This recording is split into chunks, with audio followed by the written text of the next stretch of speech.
Oyez, oyez, oyez. The Honorable Supreme Court of Arkansas is now in session. All persons having business before this honorable court, draw near, give attention, and ye shall be heard. May God save these United States, the state of Arkansas, and this honorable court. Good morning. Welcome to today's session of court. We have one case to hand down today. Justice Womack. CR 2021-17, Samuel Thomas Jr. versus State of Arkansas from Faulkner County Court, Circuit Court, affirmed. And will the clerk please read the submissions?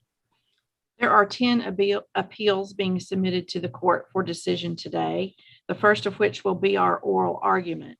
It is a class action appeal from White Circuit Court, CV-21-185, Nikita, Lee Mahoney, and others versus the Honorable Mark Derrick in his official capacity as a state district judge. We also have criminal case 21-202, Randy William Gay versus the state from Garland Circuit, civil case 21-183, the Arkansas State Police and others versus Russell R. Raycop from Pulaski Circuit, civil 21-250, Bayer Crop Science Limited Partnership versus Glenn Hooks and others, an appeal from Pulaski Circuit, civil 21-319, Arkansas Department of Health and others versus Samuel Solomon from Pulaski Circuit. Criminal case 21-22, Cameron Scott Halliburton versus the state from Miller Circuit. CR 21-246, Drakees Hall versus the state from Pulaski Circuit. Civil 21-173, Wendell Rogers versus the Department of Correction from Jefferson Circuit. Civil 21-223, Henry A. Harmon versus the Department of Correction from Jefferson Circuit. And civil case 21-357, Saba K. McCauley versus the state from Jefferson Circuit. In addition to these 10 appeals, the clerk is also submitting 21 other various motions and petitions for the court to consider today. These submissions, along with the court's decisions on opinions and motions, are available on the court's website. Okay, thank you. The case for oral argument today is Mahoney v. Derrick, CV 21-185. And the court will recognize the appellant's attorney for oral argument, Mr. Adams. Thank you, Mr. Chief Justice. Good morning. May it please the court. I appear on behalf of the appellants and ask to reserve 5 minutes for rebuttal. I represent Nikita Mahoney and 5 other citizens of Arkansas. They brought a complaint in the circuit court asking for a declaratory judgment on behalf of themselves and many others who are at risk of being jailed simply because they are too poor to pay fines imposed on them by White County District Judge Mark Derrick. One of my clients, Tina Ferris, owes almost $20,000 in misdemeanor charges in White County. Tina works at the Love's truck stop in Hazen. When she can, she pays $300 a month on 3 separate payment plans. Between 2015 and 2018, Tina spent 1 in every 5 days in the White County jail, simply because she could not afford to pay these fines. Now, the overriding legal question raised on this appeal is whether the circuit court erred in finding that the declarations that the complaint sought were retrospective in nature, and therefore that judicial immunity prevents the claim from going forward. We respectfully ask this court to apply the well-established precedents that judicial immunity does not apply to claims for prospective declaratory relief, and to recognize that the complaint in this case did seek prospective declaratory relief. The first thing we'd ask the court to look to is just the plain language of the prayer for relief in our complaint. Mr. Adams? Yes. I would like for you to help me understand factually what is happening in the White County District Court in this regard. We have your complaint in front of us. However, the trial court, Judge Laser, did not make a lot of factual findings about the allegations contained in your complaint. And from what I have read, it looks like there's just this vicious cycle of imposing fines and then taking away resources from litigants and then raising fines and failure to appear, and folks are losing their jobs, which just adds to this spiral downward. Walk me through one of these situations, whether it's Miss Mahoney or a Jane Doe or whomever, in that you've got a traffic ticket, and then it spirals into all of these things from administrative fees, installations. And I'm asking you for that so that I can have a better idea of how they're running this railroad in White County. Well, thank you, Justice Hudson. We can refer to the allegations we made in the complaint, but I guess I also want to point out that we went through discovery in this case. So everything I'm about to say was confirmed by Judge Derrick himself at his deposition. So what happens in White County is when Ms. Ferris, for example, and I would point you to her affidavit as well if you want a sort of TikTok on how this happens. She was brought before Judge Derrick. She was assessed a fine upon pleading guilty to a misdemeanor. First of all, she was never appointed counsel. She was not given the option to even request counsel at her first appearance. So that's one of the counts of our complaint. Second, at her second appearance before Judge Derrick, she pled guilty to at least one of these claims we show, in the record. And Judge Derrick says, if you plead guilty, I'm going to put you on a $100 a month payment plan. And if you have any issues with that, you need to talk to the clerk. So Ms. Ferris accepted that, not knowing, any different. And then what happens later is that Judge Derrick instructs the 8 clerks in the city courts that he oversees in White County to have Virtual Justice, a software program that keeps all the records for the district courts, generate all the warrants for any fines that the system sees as delinquent for that month. And delinquent might be, I owe $100, but I paid you $30. Correct. Judge Derrick takes that stack of warrants that the clerk gives him when he goes to court in that town and signs them. And I would just ask the court to look at page 927 of the record in Judge Derrick's deposition. We just asked him directly, do you ever make any attempt to determine whether or not a person who failed to pay was willful in their non-payment? Before you sign a warrant for them. And Judge Derrick said, I don't know how I would determine that without a hearing, which respectfully, Your Honors, we would point out is exactly the point of the case and why we're here. Our 6 plaintiffs never got a hearing with Judge Derrick on whether they could afford to pay the fines before they were jailed. So, however, there was Mr. Adams, there was some sort of paperwork that they had to fill out with their name and their employers. True?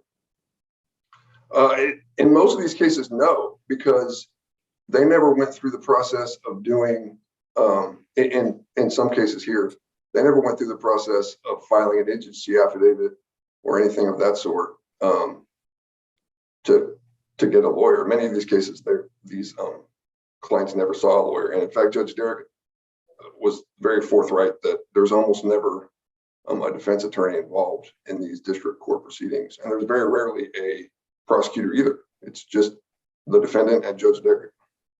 Okay, I interrupted you, but continue with your narrative in terms of we have a computer generated warrant system and he is just mechanically signing all of these without any kind of analysis about financial wherewithal or ability to pay. That's correct, Your Honor.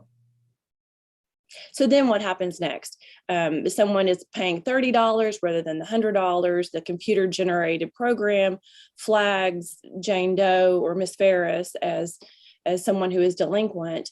And then Judge Derrick mechanically signs this warrant and out it goes, and Miss Ferris gets arrested. Then Ms. what? Ferris gets arrested. So she, the bond amount on the warrant is set automatically by Judge Derrick according to his unwavering rules for how he conducts his court at the amount that the defendant would have to pay on the underlying offense. Mr. Adams, Yes. let me back you up. I thought that there was testimony that if they made a partial payment, those warrants weren't issued. Well, the judge found that in some cases, the clerks used the discretion the judge gave them to accept a partial payment.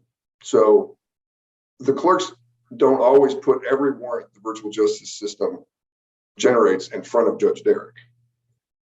I would argue that that discretion is both insufficient as a factual matter. The fact that in some or many cases that happens isn't particularly relevant, but more importantly, it's not legally relevant because Judge Derrick can't delegate the obligation to inquire.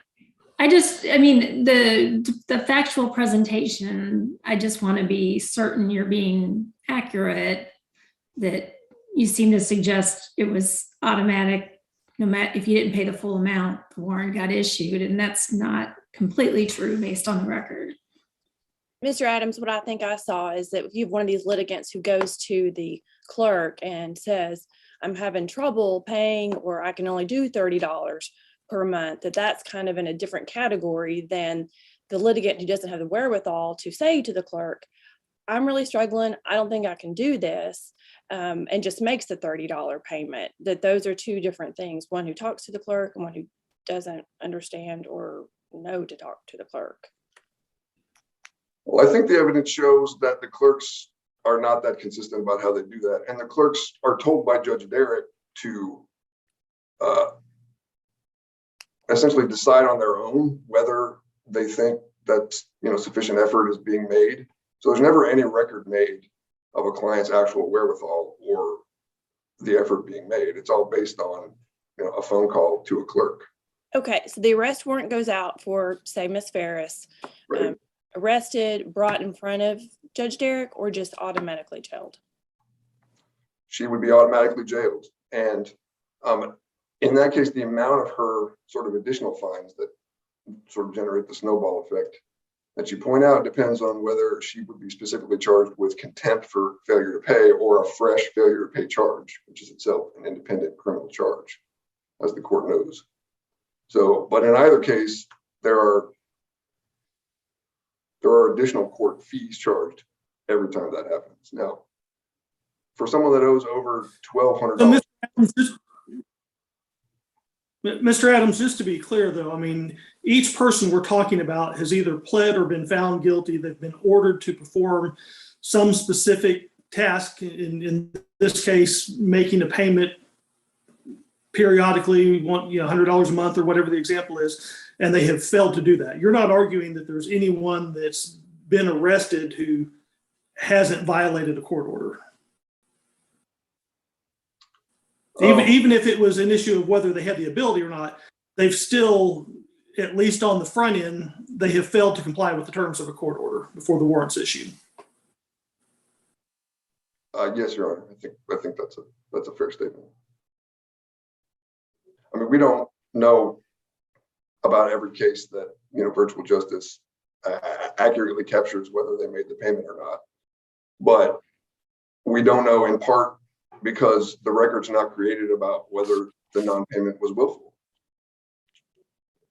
Mr. Adams, and I'm familiar with the facts, but can you spend some time on the legal analysis and the fact, and are you asking us to sort of extend judicial immunity? I mean, and basically asking Arkansas to move more into the federal sort of parameters of judicial immunity?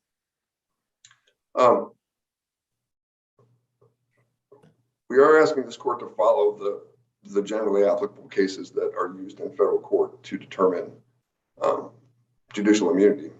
I would argue that given that Arkansas courts hear 1983 cases, looking to the plain language of the statute, it it provides for some prospective relief against judges. It doesn't say that it has to be declaratory, but it says that if declaratory relief is unavailable against judges, that injunctive relief is. So I think on the federal claims, it's clear on the face of 42 USC 1983 that some prospective relief will be available. And this court, though, hasn't firmly stated that or held that, correct?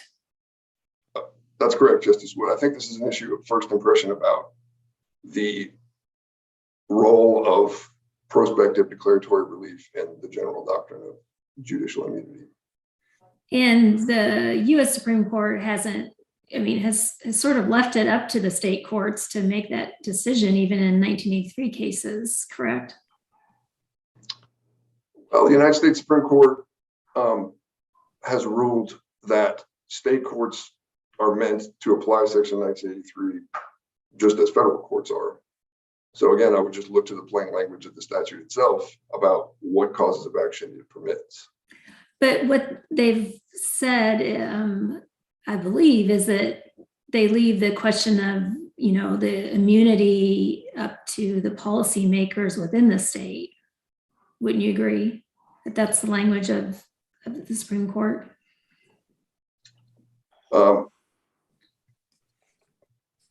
I'm not sure what case you're referring to, Your Honor. I think the language of 1983 leaves the question of whether prospective declaratory relief is available, I think, up to the state. But the state, I think, has to provide some prospective declaratory relief against judges, just because Section 1983 says, I'll read the statute. Well, in any action. If I can help you, I think it's Martinez versus State of California. And they said that whether one agrees or disagrees with California's decision to provide absolute immunity, we cannot deny that that's the policy of that particular state. So in other words, it's sort of, they've left it up to the states to sort of decide this immunity question.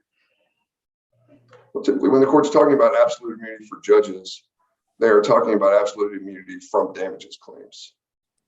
And the courts generally talk about prospective declaratory relief claims as sort of a separate category of claim. So courts are generally not consistent about whether this is an exception or just a totally different sort of claim from the kind of claim that implicates judicial independence in the way that a damages claim would. Well, let me ask you additionally, when you were going through some of the facts, is it your contention that because the judge left so much discretion in the clerks in the various different courts, that some of the actions really became non-judicial? That is, the first thing I would say with respect to this point is that we don't think the court should reach this issue, because if you agree with us that the relief sought by the appellants here is prospective declaratory relief, you never have to answer the question of which of Judge Derrick's actions were judicial and which he took in his administrative capacity. The thing I would say is that we concede that signing a warrant is a quintessential judicial act. Judge Derrick also acts as the boss of these 8 clerks in each of these 8 towns and sets general policy about how the police in those towns go about collecting the fines that are due to those towns and enforcing the warrants that he issues as the district judge in those departments. So we do think if you look at a case called Brown versus Reinhardt in the Fourth Circuit, it shows that a court can look at a judge's role as creating a general policy in a court for collecting fines and fees without process, essentially automatically, the way we've described, as an administrative act. Mr. Adams, let me ask you on, I think it's 3 counts you got regarding suspension of driver's license. Would you concede that the judge doesn't have the authority to suspend the license, that that's the DFNA through driver services? Mr. Chief Justice, we contested the claim that The statute should be read to vest the real discretion in the Department of Finance and Administration rather than the judge. To some extent, I think it's worth noting that these three claims have been overtaken by events, both sides' arguments about it, because during the pendency of this appeal, the legislature amended the driver's license suspension statute to require a court, prior to suspending a driver's license, to schedule a hearing to address the person's non-payment of court-ordered fines, and not suspend the driver's license until a person has failed to appear at a hearing. So we think if the court remands this case to the circuit court, as we're asking you to do, those three claims are going to be on an entirely different footing, both with respect to just what Judge Derrick is doing, our claims about that, and the state's position about the legality of his procedures. Counsel, and I noticed they've stopped your clock from, running, so you're not fearful of using your rebuttal time. But walk me through concerns about the speculative nature of this, because your relief is conditioned on the assumption that your clients have to first miss another payment, right? And that the warrant's going to be issued, and then that they're going to be picked up on one of these warrants, and that they're not going to have the cash for the bond, right?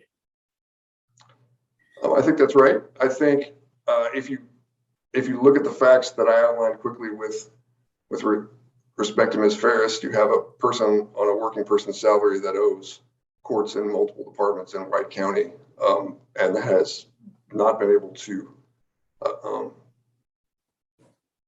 avert that result in the past, and not have warrants issued in at least 7 cases. She spent a month in jail.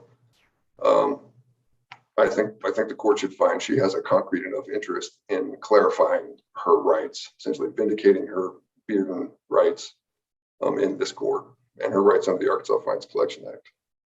And her relief wouldn't have been better suited through either a writ of prohibition when she gets picked up, or some other mechanism? I think any appeal or collateral challenge in this case is both going to be practically quite difficult for anyone that owes that much money, because under the statute, Judge Derrick assigns 1 day in jail for every $40 fine. So for anyone that owes over $1,200, they're going to spend the whole month in jail. Second, district courts are not courts of record. So to the extent that she goes to the circuit court with a challenge to anything Judge Derrick did, she would get a de novo hearing, and there would never be a record of a court correcting Judge Derrick's procedures. So this would just be an infinite cycle where even if someone...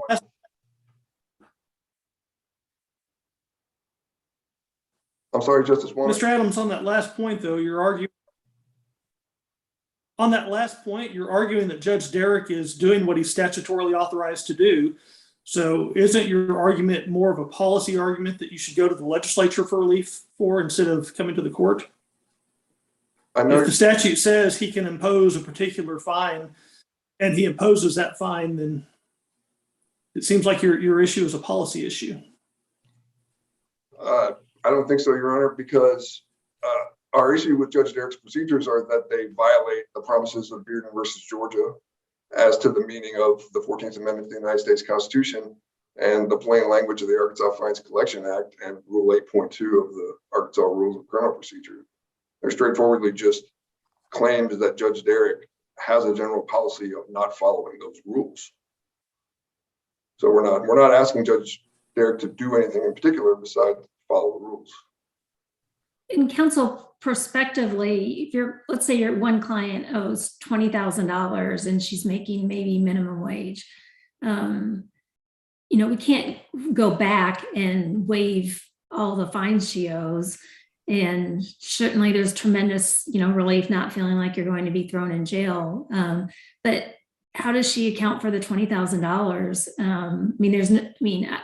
You can't work full time, raise a family, and do community service worth $20,000. what's going to be the remedy there that you're going to Well- ask for? I mean, I see the issue. There's no way out for when they're in this situation. Well, I think the remedy on the case at bar is simply the declaration. Because what we found out is that Judge Derrick doesn't see that he is violating these rules. And we think a declaration itself will convince him that he should follow rules that he is currently not following. And that would provide, as you say, tremendous relief to someone like Ms. Ferris to not expect that there may be a warrant out for her arrest that she had no way of averting when she's just trying to drive to work in Hazen. Any additional questions? Okay, thank you, Mr. Adams.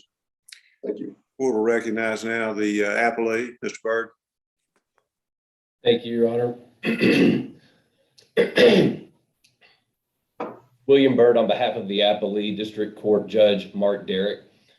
We're asking this court to affirm the circuit court's grant of summary judgment in favor of Judge Derrick because we believe he's entitled to absolute judicial immunity. From the legal analysis, the appellants make two primary arguments. The first is that judicial immunity should not apply because they argue that the actions taken by Judge Derrick are not judicial, but instead are administrative. And then secondly, they argue if judicial immunity does apply, then they should be entitled to relief anyway because the relief they seek is prospective declaratory relief. The appellants are wrong on both of those counts, and here's why. The challenged actions taken by Judge Derrick are the very functions that are delegated to him by statute. These actions are the quintessential judicial actions that a district court judge takes under Arkansas law. They're not Counselor, a statute that I'm looking at is 1613-702. And in it, it says that if the defendant claims an inability to pay the fine, the court shall inquire into the defendant's ability to pay and shall make a determination of the defendant's financial ability to pay the fine. And that's the problem here is there's no analysis. Is the allegation that I'm hearing from Mr. Adams that he's actually not following the statute and doing that very simple procedure process of engaging in some sort of an inquiry by paper or in a hearing as to each of these individual litigants. As you know, it's not a one size fits all. These are individual people who are standing in front of that district judge. right. And Your Honor, I understand the nature of their challenge is that he is not properly following certain statutes and laws. But in terms of whether or not the actions being taken, the actions being carried out are judicial or administrative, whether the appellants or the court believes he is accurately following that statute, that doesn't render them suddenly administrative simply because he is not, because he sets a standard fine amount. In the Justice Network case, when the court is looking at this question of whether something is judicial or administrative, the court said that the factors determining whether it's judicial relate to the nature of the act itself, i.e. whether it's a function normally performed by a judge. And so here it's our position that these actions that the judge has taken, setting fine amounts, issuing warrants, setting bond, those are all the core judicial functions of a judge. In these cases, each individual defendant is appearing before the judge, is entering a plea before the judge, is having a fine rendered. Understand, admittedly, it is a predetermined amount, but is having a fine amount rendered in their case. And so each individual defendant is appearing before the judge and going through the judicial process. But being treated the same regardless of their ability to pay. Your Honor, I don't think that that's disputed factually. The amount that is imposed at that first hearing is $100 a month if the defendant is unable to pay the full amount on the day. But do you see the danger here? I mean, for instance, Miss Mahoney, she has 4 children between the ages of 8 and 14. And do you know the factual circumstances surrounding her situation and her husband's situation? Are you asking me, am I aware of those? Yeah, are you familiar with what happened to the Mahoneys? I'm familiar with yes, what the allegations in the complaint and what's been detailed in discovery. Yes, and what happened was Mr. Mahoney goes to pick up Miss Mahoney, and he's got the day wrong to pick her up. He shows up to pick her up from jail, and he gets arrested for, I don't know if it's failure to appear or failure to pay the fine, but then the judge does not make any allowance or have any real conversation about the fact that these 2 parents at the same time are going to be in jail, and they've got 4 kids left at home. And surprise, daddy's not coming home tonight. He's in jail too. And so it seems like this one size fits all $100 kind of installation is lacking of the kind of judicial analysis that is required to deal with litigants. It's becoming mechanical. It's like, I mean, now we have 18-wheelers that can drive themselves. Maybe this is just a virtual program in district court that can replace any kind of analysis as to how many children you have at home or what's going on. What do you have your job? If we took your license away and you couldn't drive to work, and I mean, none of that is happening. And is that not troublesome? And is he converting what would normally be a judicial action into something as administrative by simply delegating it to clerks to handle in a mechanical function? Your Honor, I do understand the challenges presented by the practice that is taking place in White County. I understand that. I don't believe that the fact that $100 is applied in every case, I don't believe that under the law renders his actions administrative in nature. The appellant cited, and Mr. Adams mentioned the case of Brown v. Reinhart from the Federal Circuit of Appeals. And that case is, just by way of example, is a completely different factual scenario under which the courts were given, from the Supreme Court, they were given these administrative duties to carry out. And those were the duties that were being challenged. Setting work schedules, setting docket controls, setting hours of operation, setting, and the appellants in their brief cite this passage from Brown v. Reinhart where they're talking about, this enforcement of a standard operating procedure. The passage that they cite is in reference to a defendant in that case that was not a judge. It was a sheriff over a detention center. So the case law does not support the proposition that if Judge Derrick is arguably not following statute in terms of the imposition of a fine, there's no case law support that says, okay, that suddenly renders it administrative and non-judicial. Right. So, and as Justice Wood pointed out in her questioning of Mr. Adams, this is we have a case of first impression here.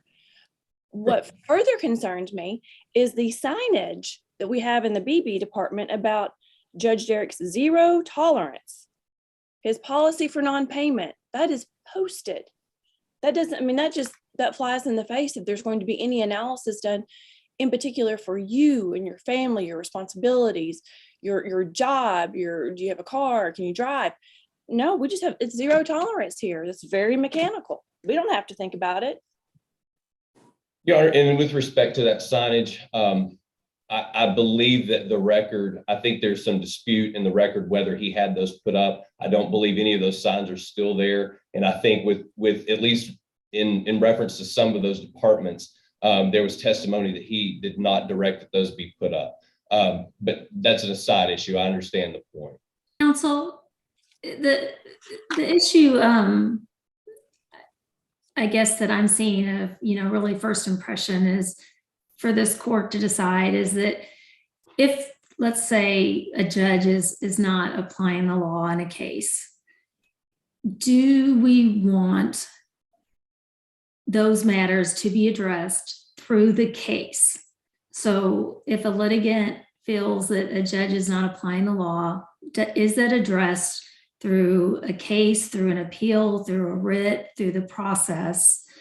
Or do we want to allow that the litigant can go outside of that process and say it's egregious enough that they can sue the judge, and that the judge sort of doesn't have judicial immunity in that sense? That's really what we're talking about here. And so, the facts may be this or that in this case, but it's a first impression. So it's going to apply to every situation that we're talking about, prospectively. Is this going to be the policy of Arkansas and the law? And so tell me your position on why we should or should not allow this sort of prospective relief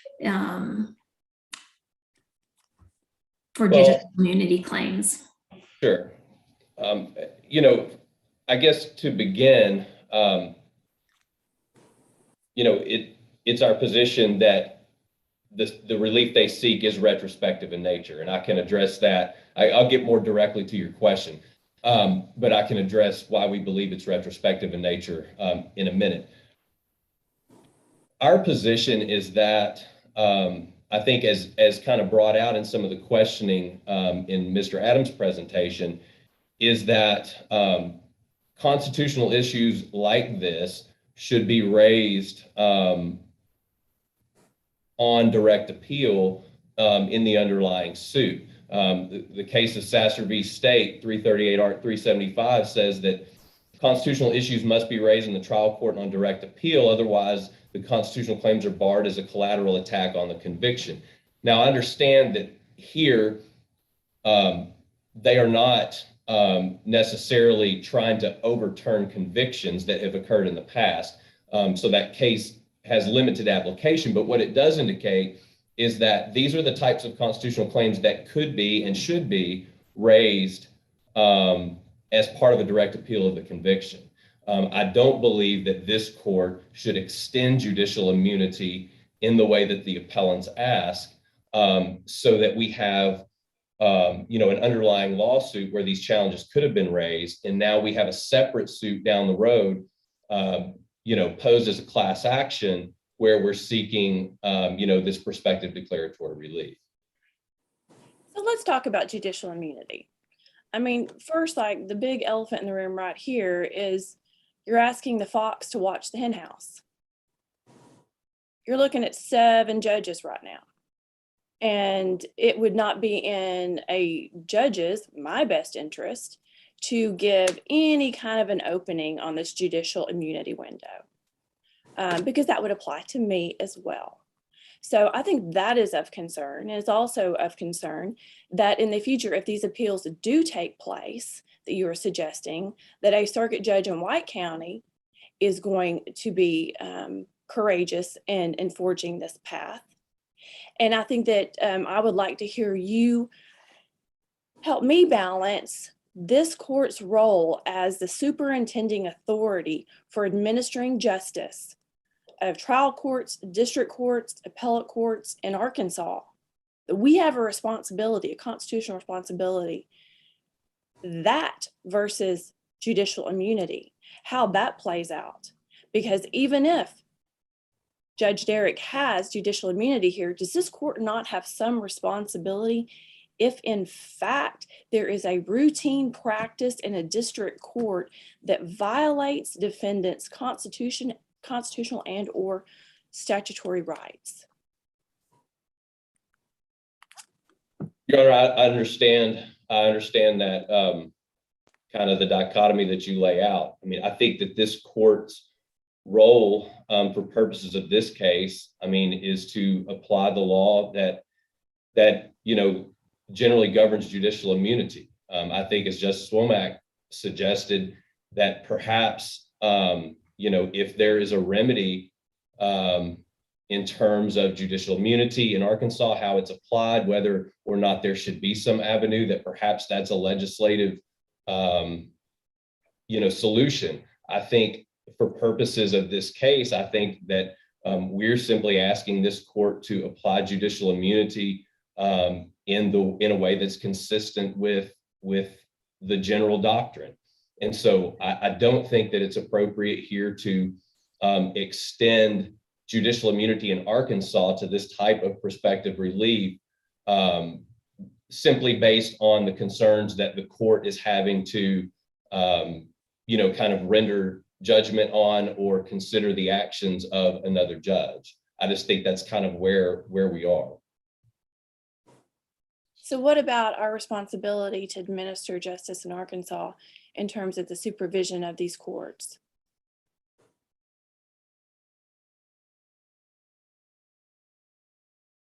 Well, I mean, Your Honor, I don't know that there is an avenue through which this court can address that concern in this particular case. I mean, again, I think that those concerns perhaps are things that are better addressed through the legislature or through the rules process. But I mean, here, I think, again, the courts, what we're asking the court to do is apply the doctrine of judicial immunity.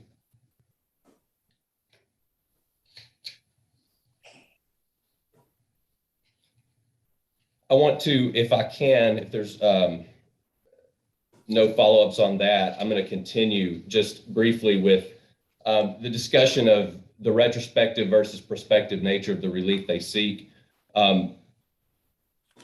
One of the things that's particularly instructive about the Justice Network holding is Justice Network tells us to determine whether or not the relief sought is retrospective or prospective. We look at the complaint, and the Justice Network court said, having reviewed the complaint, we conclude that TJN's request for relief is retrospective. And so here, I mean, I think we look at the complaint to make that determination. The very first sentence of the complaint says this action seeks declaratory relief for thousands of people in White County, Arkansas, who have been deprived of state and federal rights by the policies and practices of the district court judge, Mark Derrick. So I think the overlying kind of umbrella that this case is brought is to seek relief, declaratory relief for people who they allege have been wrong and whose rights have been violated. In the prayer for relief, record page 159 on counts 1 and 2, they seek declaratory relief that Judge Derrick's detention of plaintiffs for non-payment of some amount of money without prior determination of ability violates, and goes on to talk about the violation of constitutional rights. Here, the named plaintiffs in this case, as has been listed in the record, each of these plaintiffs were at some point detained. And so the very nature of the remedy that they asked for in their complaint would necessarily deem those past detentions unconstitutional. And for that reason, the nature of the relief they seek is retrospective. It is not simply prospective declaratory relief based on those instructions that we look at the language of a complaint. So if we are precluded from giving Mr. Adams and his clients the relief that they are seeking because of judicial immunity, should in some sort of fashion we lay out in an opinion a reminder of 8.2, the statutory section I just referred to, as a reminder as to what these rules are in doing a district court judge's job? Would that be appropriate? Are you asking through an opinion in this case or by like an administrative order or something? No, just like an opinion and addressing it. Maybe we cannot give, pursuant to what you're talking about, judicial immunity, if we cannot give these litigants the relief that they are seeking in a declaratory judgment fashion, could we just drop some language in an opinion to remind this district judge of what the rules are in conducting his courtroom. Well, Your Honor, I would say depending on what the language is and the parameters of what is put in opinion, I think certainly that's within this court's discretion, but I think that there obviously is a limit to issuing advisory opinions. And so to the extent that it, went toward these litigants or toward actions that were, part of this case, I think there's maybe a danger that would be an advisory opinion. But certainly, I mean, this court has discretion to fashion whatever, type of opinion it deems appropriate. Mr. Byrd, let me follow up on some of the questioning that Justice Hudson presented about the Supreme Court's role under the Constitution to administer the court system in Arkansas. There's been some discussion here in our argument about policy determination by the General Assembly. My question is that going to would that infringe on the constitutional role of the Supreme Court in the administration of justice over our court system, specifically in this case, the district court? Saying if the legislature fashions some type of remedy to address some of these concerns? Yes. Your Honor, I think depending on what that remedy was and the vehicle that they used, I think that would definitely be a precaution. That would definitely be an issue of concern, depending on how they went about doing that. Okay, fair enough. If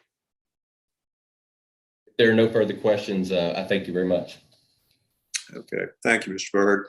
Court will recognize rebuttal for the appellants. Mr. Adams. Thank you, Your Honor. The first thing I want to point out is that both below and on the briefs in this case, both sides cited the Justice Network case for its statement of the law on judicial immunity. And so there was agreement as between the parties that prospective declaratory relief is available. And Mr. Byrd spent a good amount of time in his briefs essentially plucking out statements in the past tense from our complaint, and then alleging that the relief sought was retrospective for that reason. But again, we could have shown that there was a live controversy and that our particular plaintiffs had a stake in that controversy without any reference to the past. So we ask you to read Justice Network carefully, because I think it shows this court doesn't have to forge any new ground jurisprudentially in the law of judicial immunity to rule that the plaintiffs in this case are entitled to prospective declaratory relief. Counsel, I was a little bothered when I was asking you about remedies earlier, and I said, well, what real relief are your clients going to get because they owe these fines? And you said, well, you were hoping that maybe the judge would go back and do some sort of diversion. And to me, that's really, retrospective relief. I mean, it's you telling me that you're wanting really the change in the outcome of the case. I mean, do you want to address that for me? No, I think that is a concern that we had in mind when we narrowly drew the prayer for relief in our complaint. It speaks to ongoing practices and policies of Judge Derrick that we think violate the law. And again, I want to point to a pregnant ellipsis in Mr. Byrd's recitation of the first sentence of our complaint. He left out 3 words. We say our plaintiffs here have been and will be deprived of their state and federal rights. I think we've shown pretty clearly that there's extremely high likelihood that's going to happen in this case. And, again, I think just making clear that these policies violate the law it's very likely to have the effect that it should in this case. So I think, the parties were in agreement on briefs about the availability of prospective declaratory relief against the judge. And then the question was, does this case resemble Justice Network? And I would suggest to the court to please look at that case, note the huge differences between the plaintiff in that case and the plaintiffs here. And then also look at a case called Kane versus the City of Ferguson, which was a Bearden claim for declaratory relief against municipal judges, where the court had no trouble finding that judicial immunity did not apply to a claim for prospective declaratory relief. There's also a case in the Sixth Circuit that found the same explicitly, that in this sort of claim, where a city court judge is not following the law on how fines ought to be enforced, and people end up in jail, prospective declaratory relief is available. The other thing I would say is that all of the other claims that you point out, whether it's the Martinez case that you mentioned earlier, Judge Wood, they all involve an attempt to undo some prior action, to undo some probation action, or undo some prior judgment of a judge. And again, we shouldn't be held to account for other claims we might have made. We should only be asked, I think, to answer for what we actually seek in this case, which is a simple statement that Judge Derrick's policies and practices violate the 14th Amendment, the Arkansas Fines Collection Law, and Rule 8.2 of the Arkansas Rules of Criminal Procedure. This court, I think, very clearly has jurisdiction on this case under Section 1983 and the Arkansas Declaratory Judgment Act. I think the issue is Mr. Adams? Yes, sir. Mr. Adams, can you briefly address your second point on appeal on the denial of your motion for summary judgment and why this court should consider that? Typically we don't review denials of summary judgment. We do. This is a case, Your Honor, where because we went through discovery and developed a extensive factual record, as you see, on just what is at stake in this case. And in the cases this court has taken up where the case was disposed of on dueling motions for summary judgment on a full factual record this way, the court made an exception to that general rule that it doesn't review denials of motion for summary judgment. But if your motion for summary judgment was denied, then how do you get over the finality of an appealable order? Well, the only claim, as the briefs focused on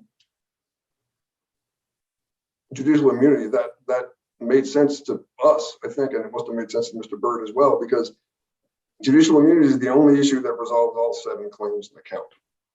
So we think the case ought to go back to the circuit court, really one way or the other. I think you need to sort of address that issue, and then all the other things fall out. We think there were not sufficient findings to really determine all the claims, and we only moved for summary judgment on 4 of them. So.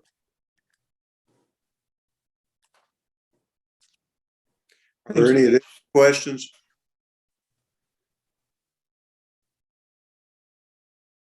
Okay, if not, thank you, Mr. Adams. That'll conclude our oral argument in this case today. Justices will reassemble by Zoom conference in 15 minutes, and these proceedings will be adjourned then. Thank you. Thank you.